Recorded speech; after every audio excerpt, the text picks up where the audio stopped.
আল্লাহ তাআলা রব্বুল আলামিন বলেন, আমি দুনিয়ার ভিতরে এমন মৌমাছি বানাইছি যারা মধু সংরক্ষণের জন্য আমেরিকা চলে যায়, যারা মধু সংরক্ষণের জন্য পাকিস্তান চলে যায়, দিল্লি চলে যায়, আসাম চলে যায়, কলকাতা চলে যায়, কক্সবাজার চলে যায়, এদিকে রাজশাহী চলে যায়, প্রত্যেকটা জেলায় জেলায় চলে যায়, আবার সময় মতো তার বাসায় ফিরে আসে।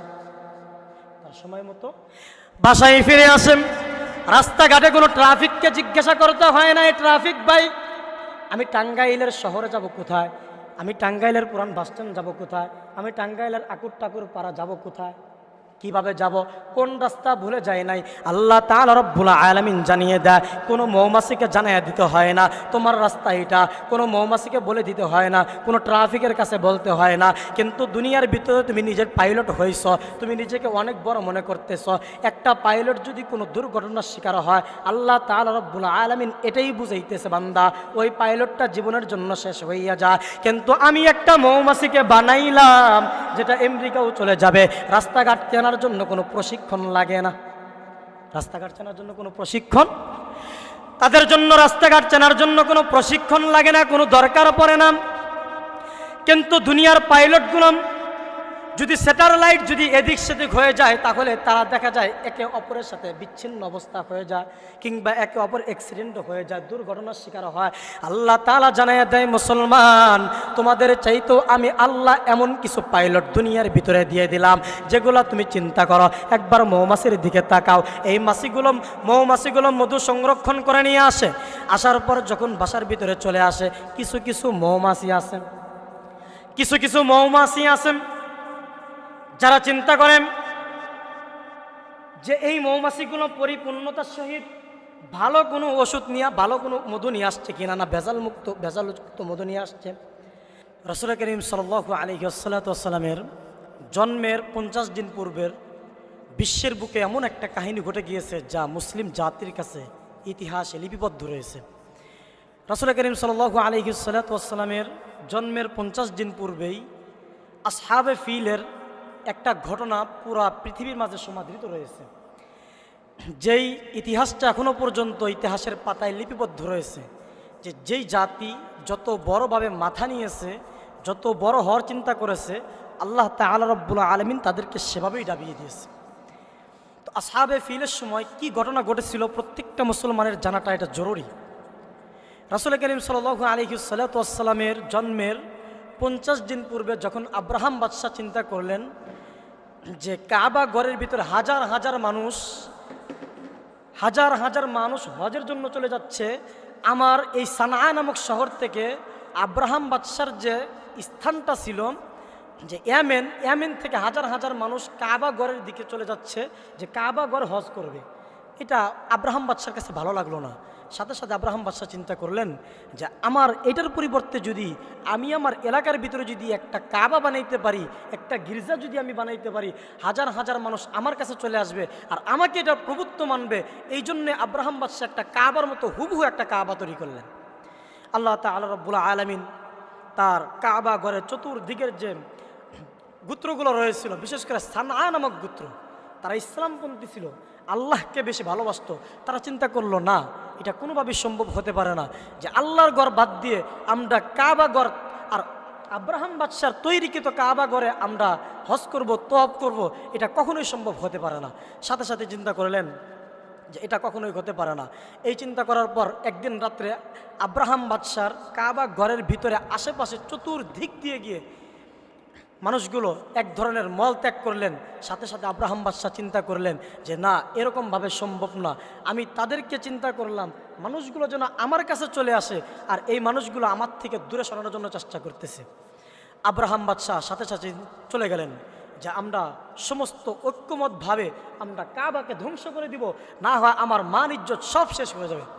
সাথে সাথে আব্রাহাম বাদশাহ এই চিন্তা যখন করলেন, করার সাথে সাথে কিছু ওলামায়ে কেরাম, তখনকার যে পাদ্রীগুলো ছিল যারা আল্লাহকে ভালোবাসত, তারা তাদেরকে ওই সানআ নামক গর্তে সমস্ত মানুষদেরকে একত্র করলেন। এটা কোনোভাবেই সম্ভব না এবং কি করতে দেওয়া যাবে না। ওনারা এই চিন্তা করে যখন আব্রাহাম বাদশার বিরোধিতা শুরু করলেন, আব্রাহাম বাদশাহ চিন্তা করলেন এটা কখনোই সম্ভব না। উনি 60,000 সৈন্য নিয়ে মুহররম মাসে 60,000 সৈন্য নিয়ে চলে গেলেন কাবাকে ধ্বংস করবেন। আল্লাহ তাআলা রব্বুল আলামিন জানিয়ে দিলেন, আলাম তারা কাইফা ফাআলা রাব্বুকা বিআসহাবিল ফিল আলাম ইয়াজআল কাইদাহুম ফি তাদলিল ওয়া আরসালা আলাইহিম তায়রান আবাবিল তারমিহিম বিহিজারাতিম মিন সিজিল ফাজআলাহুম কাআসফিম মাকুল। আল্লাহ তাআলা এখান থেকে সরাসরি জানিয়ে দিলেন, তোমরা যত রকমের কৌশল করো না কেন, কাবাকে ভাঙার জন্য যত রকমের অপচেষ্টা চালাও না কেন, আমি আল্লাহ তাদেরকে কিভাবে ধ্বংস করছি বান্দা মুসলমান তোমরা সেটা সেভাবে দেখেছো। আব্রাহাম বাদশাহ চিন্তা করলেন, চলে গেলেন, সাথে সাথে চলে গেলেন, 60,000 সৈন্য নিয়ে আব্রাহাম বাদশাহ চলে গেলেন। এদিকে যখন রাসূল করিম সাল্লাল্লাহু আলাইহি ওয়াসাল্লামের দাদা আব্দুল মুত্তালিবের কাছে খবর আসলো, আব্দুল মুত্তালিবকে ডাক দিয়ে বলল, হে আব্দুল মুত্তালিব, কাবা ঘর ভাঙ্গার জন্য সানা নামক শহর থেকে হাজার হাজার মানুষ চলে আসছে। আব্দুল মুত্তালিব ডাক দিয়ে বললেন, কাবা ঘর ভাঙ্গার জন্য চলে আসছে, এই কাবা ঘর তো আমার না, আমি শুধুমাত্র একজন মুতাওয়াল্লি, আমি শুধুমাত্র একজন পরিচালক, আর এই কাবা ঘরকে যিনি বানাইছেন, যার ঘর, সেই হেফাজত করবে ইনশাআল্লাহ। আব্রাহাম বাদশাহ যখন চলে আসলেন, চলে আসার সাথে সাথে আবারও আব্দুল মুত্তালিবের কাছে খবর চলে আসলো। খবর কি চলে আসলো? আব্রাহাম বাদশাহ আব্দুল মুত্তালিবের উট, ছাগল, এই জাতীয় জিনিসগুলো ধরে নিয়ে গেছে। আব্রাহাম বাদশাহ যখন এই জাতীয় জিনিসগুলো ধরে নিয়ে গেছে, রাসূল করিম সাল্লাল্লাহু আলাইহি ওয়াসাল্লামের দাদা আস্তে করে আব্রাহাম বাদশার কাছে চলে গেলেন, বলেন, আব্রাহাম, আমি তোমার কাছে আসছি, আমার উট এবং ছাগল যেইগুলো আছে সব ফেরত দাও, ফেরত দাও। আব্রাহাম বাদশাহ কুটুক্তি করে বলল, আমরা এতগুলো মানুষ আসছি তোমার আল্লাহর ঘর ভাঙ্গার জন্য, তুমি কি আর জন্য বাধা দিবা না? তুমি তো এখানে সভাপতি। আব্রাহাম বাদশার এই কথার প্রতি উত্তরে রাসূল করিম সাল্লাল্লাহু আলাইহি ওয়াসাল্লামের দাদা আব্দুল মুত্তালিব বললেন, এই ঘর ভাঙ্গার জন্য, যার ঘর ভাঙ্গার জন্য তুমি আসছো, সেই আল্লাহই হেফাজত করবে, এটার আমি কেউ না। আব্রাহাম বাদশাহ যখন এই কথা বললেন যে আমি তোমার প্রভুর ঘর ভাঙ্গার জন্য আসছি, এর জন্য কি তুমি কিছু করতে চাও না? উনি বললেন, আমি এর জন্য কোনো কিছু করতে চাই না, কিন্তু হ্যাঁ, আমার যেই উট এবং ছাগলগুলো নিয়ে এসো সেগুলো যদি ফেরত না দাও, তোমাকে প্রতিহত করার জন্য আমার কুরাইশ বংশ ছাড়া অন্য কোনো বংশকে রাখবো না। সাথে সাথে আব্রাহাম বাদশাহ চিন্তায় পড়ে গেলেন, হায় হায়, আমরা আসছি কাবা ভাঙ্গার জন্য, এখন যদি এখানে বিভিন্ন ধরনের কোনো রকমের আঘাত আবার আসে, তাহলে আমাদের কাবাকে আমরা ভাঙতে পারবো না। সাথে সাথে উটগুলোকে দিয়ে দিলাম। আব্রাহাম বাদশার অবস্থা দেখার জন্য রাসূল করিম সাল্লাল্লাহু আলাইহি ওয়াসাল্লামের দাদা পাহাড়ের উপর চড়ে উঠলেন, উঠে সেখানে বসে রয়েছেন। আল্লাহ তাআলা রব্বুল আলামিন ডাক দিয়ে বলেন, ওয়া আরসালা আলাইহিম তায়রান আবাবিল। আল্লাহ তাআলা রব্বুল আলামিন যাকে যাকে পাখি পাঠাইছেন, তাফসীরের ভিতরে মুফাসসিরানে কেরামগণ বলেন, এই পাখিগুলো এত ছোট, তাদের মুখের ভিতরে এত ছোট পরিমাণ দানা রয়েছে, যেটা মুসুরের ডালের চাইতেও ছোট। কালাই বলেন এটাকে, এক ধরনের যে মুসুর কালাই নাকি, এটার চাইতেও ছোট। কিন্তু আল্লাহ তাআলা বলে, সেখানে আমি যাকে হত্যা করার জন্য বলেছি, তার দাদার নামও লিখে দিয়েছি, তার বাবার নামও লিখে দিয়েছি, তার মায়ের নামও লিখে দিয়েছি, তার 14 গোষ্ঠীর নাম লিখে দিয়েছি। পাখিকে আমি সতর্ক করে বলেছি, পাখি রে, তুই যদি এটাকে আক্রমণ করস, আমি যার নাম লিখছি সেটা ব্যতীত অন্য কারো উপর আক্রমণ করবি না। পাখি চিন্তা করলো, হায় হায়, মুসলমান বান্দাগণ চিন্তা করেন, হে মুসলমান বান্দাগণ, কথাগুলো ভালো করে বোঝার জন্য চেষ্টা করবেন। যেই পাখির ভিতরে, ঠোঁটের ভিতরে একটা আল্লাহ পাক সৈন্যর জন্য একটা বোমা দিয়ে দিয়েছেন, 2 পায়ের ভিতরে 2টা বোমা দিয়ে দিয়েছেন, এই 3টা বোমার ভিতরে আল্লাহ তাআলা রব্বুল আলামিন, তো এই বোমার ভিতরে আল্লাহ তাআলা রব্বুল আলামিন সমস্ত 14 গোষ্ঠীর নাম লিখে দিয়েছে। এই পাখিগুলো মনে হয় আমেরিকা থেকে প্রশিক্ষণ করে আসছে না, আমেরিকা থেকে করছে না, মনে হয় আমাদের নয়া দিল্লি থেকে, ভারত থেকে, আমাদের নরেন্দ্র মোদী যে অবস্থা নরেন্দ্র মোদীর দেশে চলতেছে, বাংলাদেশে জুলাই অভ্যুত্থানে চলছিল, গণ অভ্যুত্থান চলছিল, আমার মনে হয় ওইখান থেকে প্রশিক্ষণ করছিল, না হয় চায়না, হুজুর, চায়না বা এই জাতীয় কোনো কিছুর থেকে প্রশিক্ষণ করছেন না। আল্লাহ তাআলা রব্বুল আলামিন বলেন, আমার পাখিগুলোকে কোনো দেশ থেকে প্রশিক্ষণ করা লাগে না, আমি নমরুদকে শায়েস্তা করেছি সেটা হচ্ছে মশার মাধ্যমে, তাকে কোনো জায়গা থেকে প্রশিক্ষণ করাই নাই। আমি পানিকে কোনো জায়গা থেকে প্রশিক্ষণ করাই নাই, আমি সেখানে ফেরাউনকে শায়েস্তা করেছি। আল্লাহ তাআলা রব্বুল আলামিন বোঝায় দেয়, এরে বান্দা আমার কাছ থেকে কোনো প্রশিক্ষণ লাগে না। প্রশিক্ষণ আমি আল্লাহ যদি চাই কোনো আমেরিকা থেকে প্রশিক্ষণ করা লাগে না। আমার কাছ থেকে প্রশিক্ষণ করতে হলে আমার আল্লাহ ভক্ত হতে হবে। চায়না থেকে প্রশিক্ষণ করা লাগে না, রাশিয়া থেকে প্রশিক্ষণ করা লাগে না, আমেরিকা থেকে প্রশিক্ষণ করা লাগে না, আফগান থেকে প্রশিক্ষণ করা লাগে না, বাংলাদেশের কোনো সৈন্যবাহিনীর সাথে যোগ দিতে হয় না, পাকিস্তান থেকে প্রশিক্ষণ করা লাগে না। আল্লাহ জানাইয়া দেয়, বান্দারে দুনিয়ার ভিতরে যদি কোনো রকমের আক্রমণ চালানোর জন্য চেষ্টা করো, এখনো আব্রাহাম বাদশার পাখিগুলো আছে না নাই? আওয়াজটা একটু মনে হয় কম হচ্ছে, একটু যদি কেউ অফার আছে না একটু চেষ্টা করেন যে আওয়াজটা একটু হালকা ঠিক করেন, হালকা একটা আওয়াজ আসতেছে না, যার কারণে সমস্যাটা হচ্ছে। আওয়াজ যদি ভালো না হয়, কথা বলতে বলতে আমাদের অবস্থাটা প্রচুর খারাপ হয়ে গেছে ভাই, যার কারণে আমাদের আওয়াজ যদি অবস্থা হয় আমরা আলোচনা করতে পারি না, যে বারবার আলোচনা করতে চাচ্ছি, কিন্তু এই যে এক ধরনের ডিস্টার্ব হচ্ছে, একটু আওয়াজটা মনে হয় বাড়াইলে ভালো হয়। তো জন্যই মুসলমান ভাইরারে আমার কথাগুলো ভালো করে বুঝবেন। আব্রাহাম বাদশা যখন চলে আসলেন, আল্লাহ তাআলা রব্বুল আলামিন এমনভাবে পাখিগুলোকে এমনভাবে বিছিয়ে দিলেন, এমন পাখিগুলোকে এমনভাবে আসমানের উপর দিয়ে দিলেন, আর বললেন, হে পাখি তোমাদেরকে সতর্ক করে দিলাম, অন্য কোনো মানুষের উপর আক্রমণ করতে পারবা না, এর জন্য কোনো প্রশিক্ষণ লাগে না। কিন্তু দেশের ভিতরে কিছু মানুষ রয়েছে যারা বড় হওয়ার আগেই চিন্তা করে আমি সবচেয়ে বড়, যারা বড় হওয়ার আগে চিন্তা করে আমি সবচেয়ে বড়।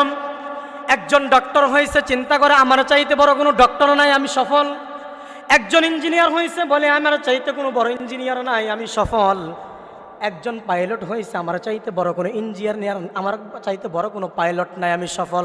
আল্লাহ বলে, না রে না, তোমার চাইতেও বড় পাইলট আমি রেখে দিয়েছি, তোমার চাইতেও বড় ডক্টর আমি রেখে দিয়েছি, তোমার চাইতেও বড় ইঞ্জিনিয়ার আমি রেখে দিয়েছি। আল্লাহু আকবার।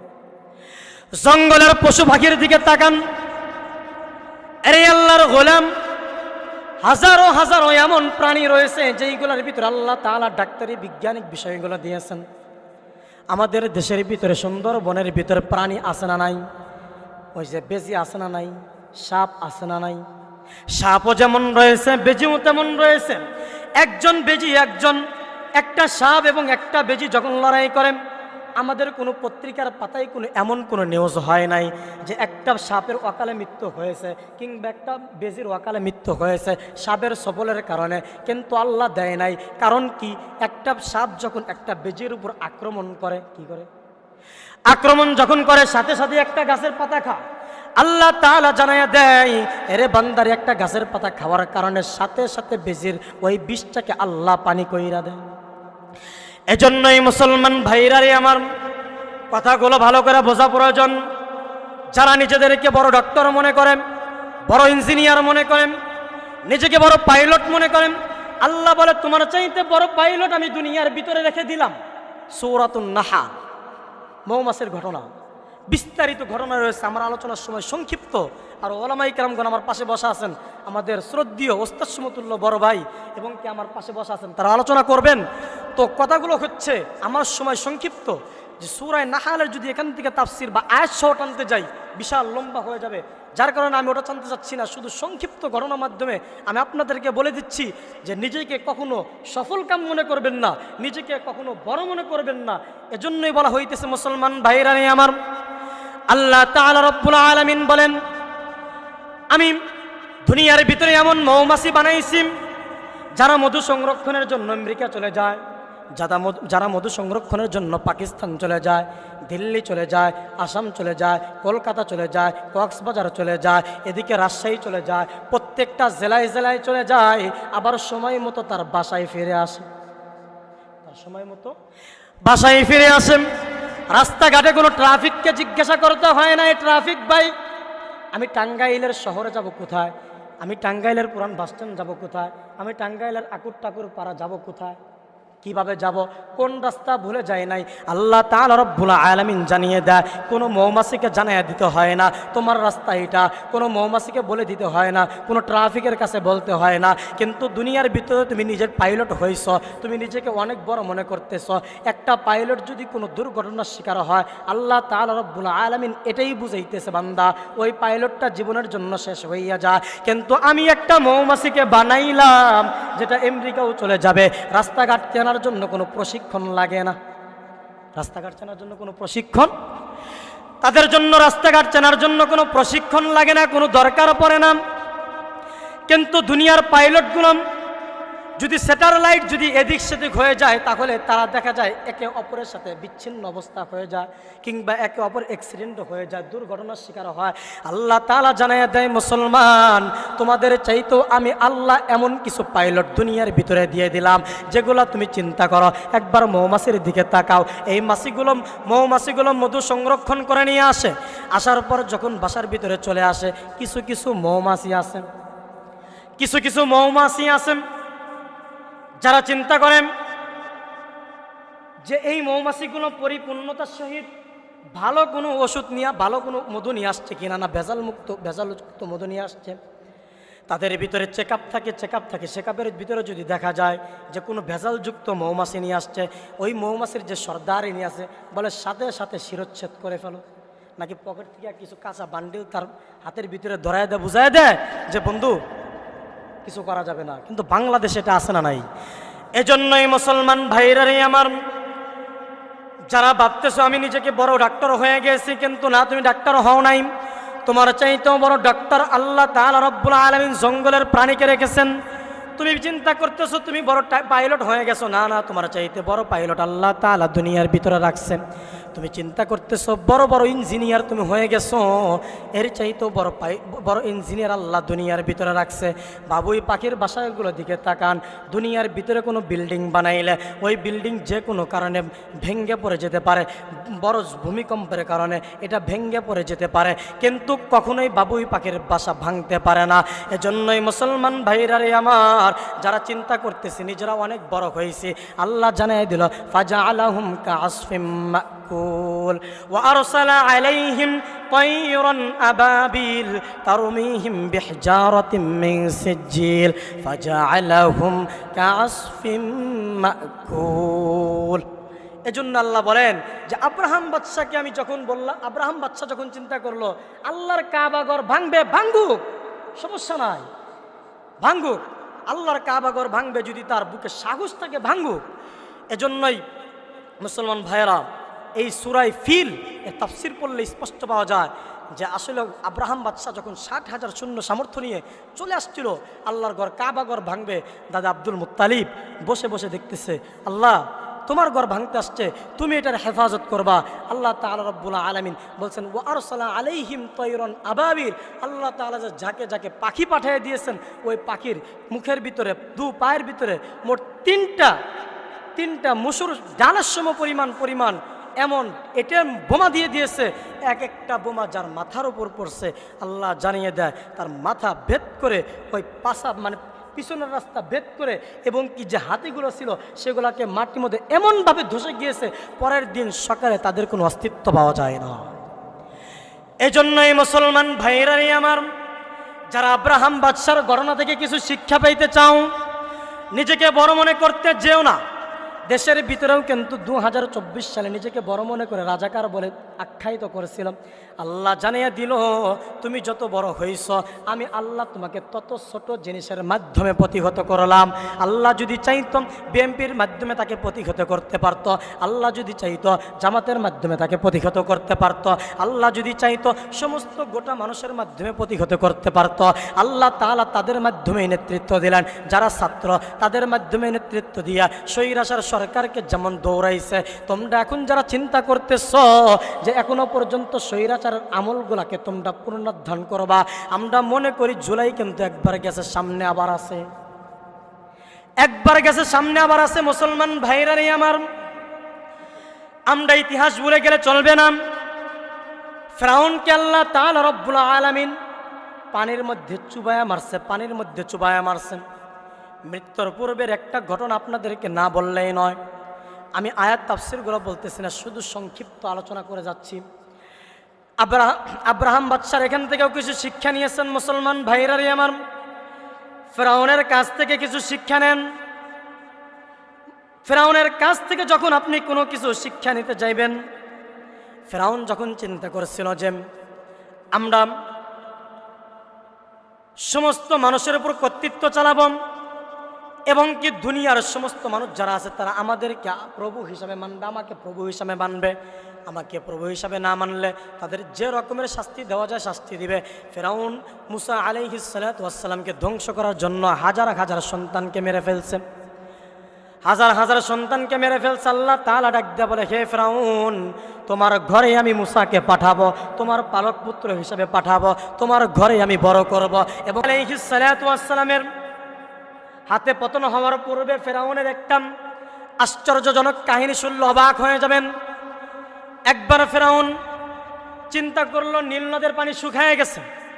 উনি এক পাহাড়ের গুহায় চলে গেলেন। যাবার সাথে সাথে আল্লাহর কাছে দোয়া করে, আল্লাহ, আমি জানি তুমি সবচেয়ে বড় প্রভু, তোমার চাইতে বড় কোনো প্রভু নাই, কিন্তু আমি তো আল্লাহ আখিরাত চাই না, আমি তো দুনিয়া চাই।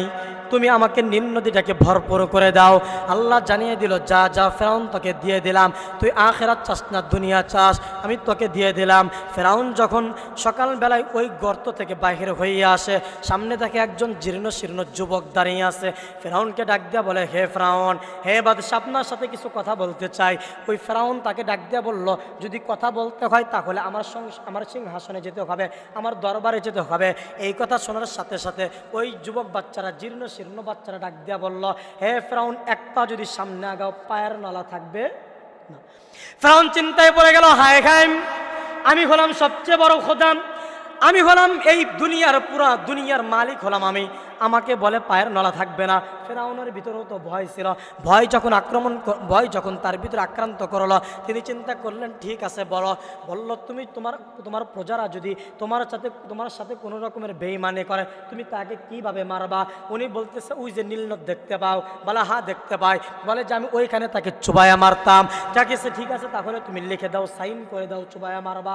উনি সুন্দর করে লিখে সাইন করে নিয়ে গেলেন। নিয়ে যাবার সাথে সাথে উনি নিয়ে আল্লাহর কাছে জমা দিলেন। আল্লাহ, ফেরাউন বলছে তার প্রভুর সাথে তার সাথে যদি কেউ বেঈমানি করেন তাহলে ফেরাউন তাকে চুবায়া মারবে। আল্লাহ বললেন, ঠিক আছে, এটা তোমার কাছে রেখে দাও। সেটা কোনো সাধারণ কোনো যুবক ছিল না, আল্লাহ সরাসরি জিব্রাইল আলাইহিস সালাতু ওয়াস সালামকে পাঠিয়ে দিয়েছিলেন। ফেরাউন যখন মুসা আলাইহিস সালাতু ওয়াস সালামকে দৌড়ানি দিলেন, 12টা রাস্তা হয়ে গেল। মুসা আলাইহিস সালাতু ওয়াস সালাম পার হয়ে গেলেন, সাথে সাথে ফেরাউনের দলবল নিয়ে চলতে লাগলেন। আল্লাহ জানিয়ে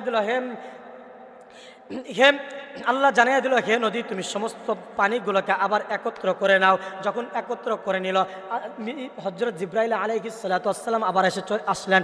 আসার সাথে সাথে ফেরাউনের সামনে ধরলেন, দেখো তো কার সাইন, কার লেখা? বলে, এটা তো আমার লেখা, আমার সাইন। বলে, আল্লাহকে যে অমান্য করেছো, আল্লাহকে যে তুমি মানো নাই, আল্লাহকে অবিশ্বাস করেছো, তুমি নিজেকে প্রভু দাবি করেছো, তুমি বলছিলে তোমাকে যদি কেউ অমান্য করে তাহলে তুমি তাকে পানিতে চুবাইয়া মারবা। আল্লাহ আমাকে অর্ডার দিয়েছে তোমাকে পানিতে চুবাইয়া মারি। সাথে সাথে ফেরাউন চিন্তা করেছিল কালেমা পড়বে, কিন্তু আল্লাহ তাআলা জিব্রাইল আলাইহিস সালাতু ওয়াস সালামকে জানিয়ে দিলেন, সমুদ্রের তলদেশ থেকে কাদা নিয়ে তার মুখের ভিতরে ঢেলে দাও, যাতে সে কালেমা পড়তে না পারে। এর থেকে বোঝা যায় রে মুসলমান ভাইরা রে আমার, আব্রাহাম বাদশাকে আল্লাহ ধ্বংস করছে ছোট ছোট পাখির মাধ্যমে। আল্লাহ ফেরাউনকে ধ্বংস করছে পানির মধ্যে। আল্লাহ তাআলা রব্বুল আলামিন নমরুদকে ধ্বংস করছে সাধারণত মশার মাধ্যমে। কিসের মাধ্যমে? মশার মাধ্যমে আল্লাহ তাআলা ধ্বংস করেছেন।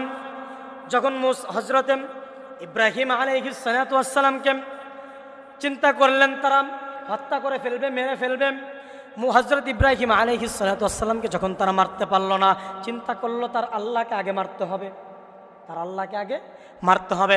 এই চিন্তা করার সাথে সাথে উনি কি করলেন, একটা তীর চালিয়ে আকাশের দিকে চালিয়ে দিলেন। আল্লাহ তাআলা রব্বুল আলামিন ডাক দিয়ে বলেন, হে জিবরাইল, তুমি যাও ওখানের ভিতরে কোনো পাখির রক্ত দিয়ে দাও অথবা কোনো পাখিকে শহীদ করে দাও। এরকম তাফসীরের ভিতরে দুই ধরনের ব্যাখ্যায় পাওয়া যায়। সেখানে যখন রক্ত দিয়ে দেওয়া হলো, ওই নমরুদ চিন্তা করলো ইব্রাহিমের আল্লাহকে মেরে ফেলছি, এখন আর কোনো সমস্যা নাই। তারপরেও যখন দেখলেন কোনোভাবে থামানো যায় না, তখন চিন্তা করলেন আগুনে নিক্ষেপ করতে হবে। আগুনে নিক্ষেপ করার জন্য চাইলেন। আগুনে নিক্ষেপ করার পরেও যখন কোনো রকমভাবে তাকে থামানো গেল না, তখন চিন্তা করলো ঠিক আছে ঠিক আছে ইব্রাহিম, তোমার প্রভুর সাথে আমার সাথে খেলা হবে, ঠিক আছে নিয়ে এসো। অমুক সময়, কোন সময় খেলা হবে, অমুক দিন অমুক সময় খেলা হবে, কোন জায়গায় খেলা হবে, অমুক জায়গায় খেলা হবে, কিভাবে খেলা হবে, অমুক মাঠের ভিতরে খেলা হবে। এমন একটা জায়গা নির্ধারণ করে দিলেন। দেখবেন বিশেষ করে ঈদের দিনগুলোতে মানুষ বিভিন্ন জায়গায় বিভিন্ন সময় ঘুরতে যায়, বিভিন্ন জায়গায় বিভিন্ন সময় বিভিন্ন জায়গায় ঘুরতে যায়। এই ঘুরতে গেলে দেখা যায় মানুষের প্রচুর পরিমাণ আঞ্জাম হয়। ইব্রাহিম আলাইহিস সালাম বলেন ঠিক আছে অমুক দিন অমুক জায়গা, যেই জায়গায় মানুষ হবে এরকমভাবে নমরুদ তার দল বা সৈন্য সামর্থ্য নিয়ে চলে গেছেন। যাওয়ার পর দেখে কিরে কেউ তো আসে না, ইব্রাহিমকেও দেখতে পাচ্ছি না, তাহলে কি চলে যাব নাকি? ইব্রাহিম মনে হয় ভয় পেয়েছে, ইব্রাহিমের খোদা ভয় পেয়েছে। ইব্রাহিম আলাইহিস সালাতু ওয়াস সালাম মাঠের এক কর্নারে গিয়ে দাঁড়ায় রয়েছে। এদিকে নমরুদ ডাক দিয়ে বলে, কিরে ইব্রাহিম, তোমার প্রভু যে সৈন্য পাঠাইতে চাইছে, তাহলে ওই সৈন্যগুলো কোথায়? বা একটু ওয়েট করো, আসতেছে। আল্লাহু আকবার। যখন বললেন ঠিক আছে একটু ওয়েট করো, একটু দেরি করো, আল্লাহ তাআলা রব্বুল আলামিন শূন্য পাঠাইতেছেন। কোথায় শূন্য পাঠাইতেছেন দেখাও না কেন ইব্রাহিম? বললেন ওই যে দেখো আসমানের দিকে তাকায় দেখো, সেখানের ভিতরে দেখা যায় আল্লাহ সৈন্য সামর্থ্য পাঠাইয়া দিছে। আল্লাহ হাজার হাজার মশা পাঠাইয়া দিছে। একটা মশা ছিল, সেই মশা আল্লাহর কাছে আরজ করল, আল্লাহ সমস্ত মশাই তো যুদ্ধের ময়দানে চলে গেলাম, আমি হলাম আল্লাহ প্রতিবন্ধী, তুমি কি আল্লাহ আমার মাধ্যমে কোনো কিছু নিতে চাও না? আল্লাহ বললেন হ্যাঁ নিতে চাই, তুমি অমুক রাস্তার পাশে গিয়ে চুপ করে দাঁড়িয়ে থাকো, তোমাকে আমি ধরাবো এমন একটা, যেটা সর্দারদের সর্দার। আল্লাহু আকবার। তোমাকে আমি এমন একটা ধরাইব যেটা সর্দারদের সর্দার, তুমি চুপ করে দাঁড়ায় থাকো। সুন্দরভাবে ওই মশাটা দাঁড়ায় রইলেন। আল্লাহ তাআলা রব্বুল আলামিন মশা পাঠাইয়া দিলেন। পাঠাইয়া দেওয়ার সাথে সাথে একবার ঘাড়ে একবার পিঠে, একবার পায়ে, একবার পাছায়, সমস্ত জায়গায় যখন কামড় দিতে শুরু করে, তারা উট থেকে ঘোড়া থেকে লাফাইতে লাফাইতে পড়তে থাকে, চিল্লাইতে শুরু করে। এদিকে যখন নমরুদ ভয়ের চোদনে দৌড় দিছে, ভয়ের কারণে যখন দিছে দৌড়, আল্লাহর কাছে ডাক দিয়ে বলে, আল্লাহ এতক্ষণ তো তুমি কিছু দাও নাই, এখন একটু অর্ডার দাও আল্লাহ, আমি যদি এই মানুষটাকে ধরতে পারি। আল্লাহ বলে ঠিক আছে যা। আল্লাহু আকবার। বললেন ঠিক আছে যান। সাথে সাথে নাকের ভিতর দিয়ে ঢুকে মস্তকের ভিতরে চলে যায়। চলে যাবার সাথে সাথে একটা করে কামড় দেয়। এই নমরুদ একটা করে গালে থাপ্পড় দেয়, আবার থাপ্পড় দেয়। কিছুক্ষণ যখন থাবড়ায় তখন একটু আরাম হয়। মশা চিন্তা করে যতক্ষণ থাবড়াবে ততক্ষণ আমি কামড় দিব না, যখনই থাবড়ানো বন্ধ করবে সাথে সাথে আমি কামড় দিব। এরকমভাবে যখন দেখেন নমরুদ, যখন দেখলাম আমার নিজের পক্ষে সম্ভব না, দুইজন খাদেম রাখলেন, দুই গালে থাবড়া। সাথে সাথে দুইজন খাদেম তাকে দুই গালে থাবড়াতে শুরু করলো, চড়াইতে শুরু করলো। কিন্তু দেখে এতেও কোনো কাম হয় না। দুইজন খাদেম রাগে চলে গেল, আমি আপনার সেবা করতে আসছি, কিন্তু এইভাবে আমাদের হাতটাকে নষ্ট করতে চাই না। পরে বলল কি দিয়ে মারবি? এখানে তো জুতা আছে, জুতা দেবি না। আল্লাহ তাআলা রব্বুল আলামিন জানিয়ে দিলাম, যেই খাদেমগুলো নমরুদের সেবা করতো, যেই খাদেমগুলো নমরুদের ঘাড় টিপে দিত, মাথা টিপে দিত, তাদের জুতাগুলোকে সারাদিন ভরপুর করে ধুয়ে দিত, ওই খাদেমগুলো আজকে নমরুদের গালের ভিতরে জুতা দিয়ে থাবড়ায়। আল্লাহ তাআলা রব্বুল আলামিন জানিয়ে দেয়, হে মশা, আমি তোমাকে জানিয়ে দিলাম যতক্ষণ সে চড়াবে ততক্ষণ পর্যন্ত কোনো কামড় দেবা না, কিন্তু যখন চড়ানো বন্ধ করবে সাথে সাথে কামড়ানো শুরু করবা। মশা চিন্তা করলো ঠিক আছে, যতক্ষণ থাবড়ে একটু চুপ থাকি, আবার যখন থাবড়ানো বন্ধ করে আবার দিতে শুরু করে। এরকমভাবে যখন সবাই ক্লান্ত হয়ে গেল, এক পর্যায়ে একটা ভারী কোনো খাইটা বাই জাতীয় কি বলে লাকড়ির মাধ্যমে যখন মাথা ভিতরে আক্রমণ করলো, সাথে সাথে নমরুদ সেখানে শেষ হয়ে গেল, ওই মশাটা বাড়ায় গেল। আল্লাহ জানিয়ে দেয়, হেরে গোলাম, দুনিয়ার ভিতরে তুমি নিজেকে বড় দাবি করো, কোনো আপত্তি নাই, নিজেকে তুমি বড় মনে করো, কোনো আপত্তি নাই, কিন্তু আপত্তি একটাই, তুমি যদি আল্লাহকে নিয়ে কটূক্তি করো, রাসূলকে নিয়ে কটূক্তি করো, আল্লাহর কোরআনকে নিয়ে কটূক্তি করো, আল্লাহর ঘর ভাঙ্গার জন্য যদি তুমি প্রস্তুত হও, ওলামায়ে কেরামকে যদি নিয়ে কটূক্তি করো, তাহলে আল্লাহ তাআলা জানিয়ে দেয়, এরে বান্দা, আমি যেরকমভাবে পূর্বের মানুষগুলোকে ধরছি, যেরকমভাবে আব্রাহাম বাদশাকে ধরছি, যেরকমভাবে ফেরাউনকে ধরছি, যেরকমভাবে নমরুদকে ধরছি, আমি আল্লাহও কিন্তু তোমাদেরকে ছাড়ব না। আল্লাহ তাআলা রব্বুল আলামিন ছাড় দেন, কিন্তু ছেড়ে দেন না।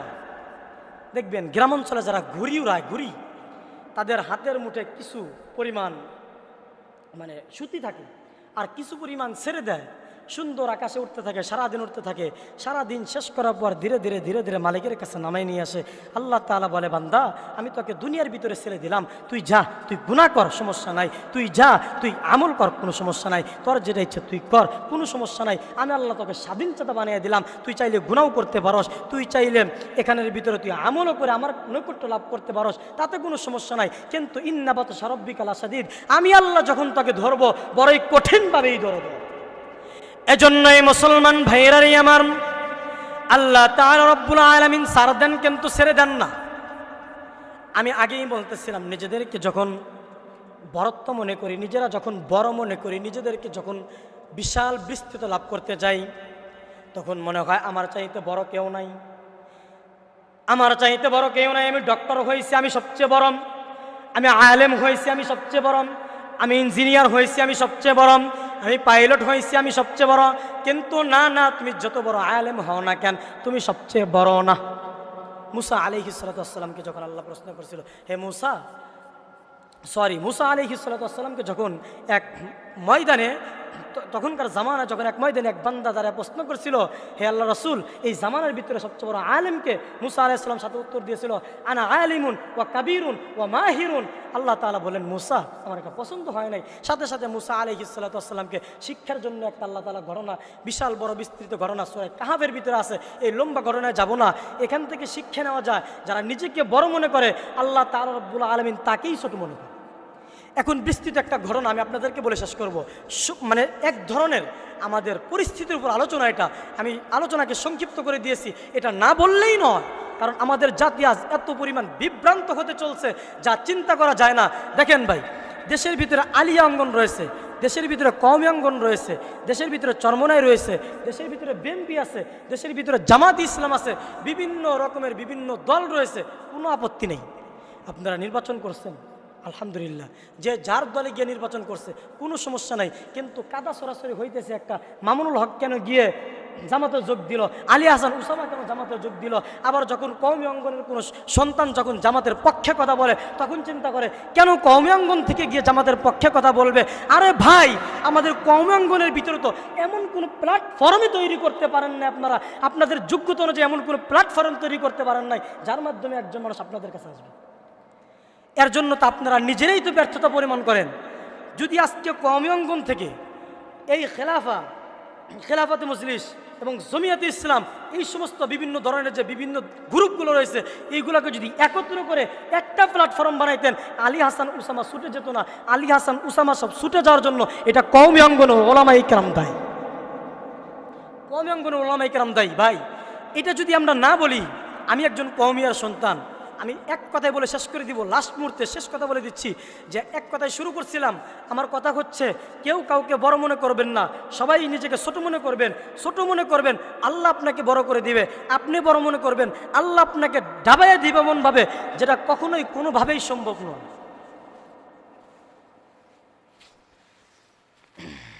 মুসলমান, এক কথায় বলতে হবে, কে কওমি অঙ্গনের আলেম, কে আলিয়া অঙ্গনের আলেম, কে জামাত ইসলাম করে, কে খেলাফা করে, কে চরমনাই করে, ভেদাভেদ ভুলে যান।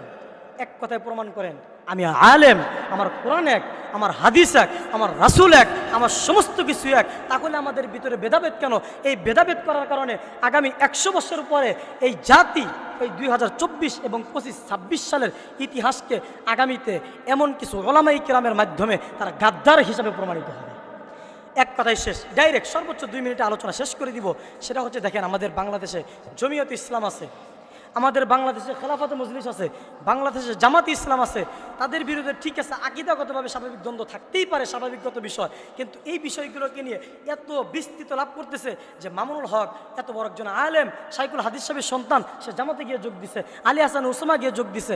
আরে ভাই, যোগ তো দেওয়ার কোনো কথা না, আমাদের তো যোগ তো একটা কারণেই হয়েছে, যাতে আগামীতে ইসলাম কায়েম হয়। সেকুলারদের আমরা কখনো পক্ষ নিতে চাই না, কারণ আমরা যদি একটা জিনিস চিন্তা করি, আকীদাগত সমস্যা থাকতে পারে, আকীদাগত বিষয়কে এখানে আমরা মওকুফ রাখি, আমরা এখানে স্থগিত রাখি, রেখে যদি আমরা চিন্তা করি বিএনপির সাথে যদি আমরা যোগ হই, আমরা জমিয়ত যে যদি বিএনপির সাথে যোগ হইতে পারি, যেখানে 0 এবং 20-এর পার্থক্য, আমরা ওলামায়ে কেরাম যদি জামাত ইসলামের সাথে যোগ হইতে পারি, যেখানে 19 আর 20-এর সম্পর্ক, এই সম্পর্কটাকে বাদ দিয়ে ওই সম্পর্কে নিয়ে যাচ্ছেন, আবার ফতোয়া দিয়ে যাচ্ছেন অমুককে অমুক করা যাবে না, অমুকে যদি জামাতের সাথে যোগ দেয় তাহলে কওমি অঙ্গন থেকে সরে গেছে, দেওবন্দি অঙ্গন থেকে সরে গেছে। এটা যারা করতেছেন তারা জাতির মাঝে বিভ্রান্ত সৃষ্টি করছেন।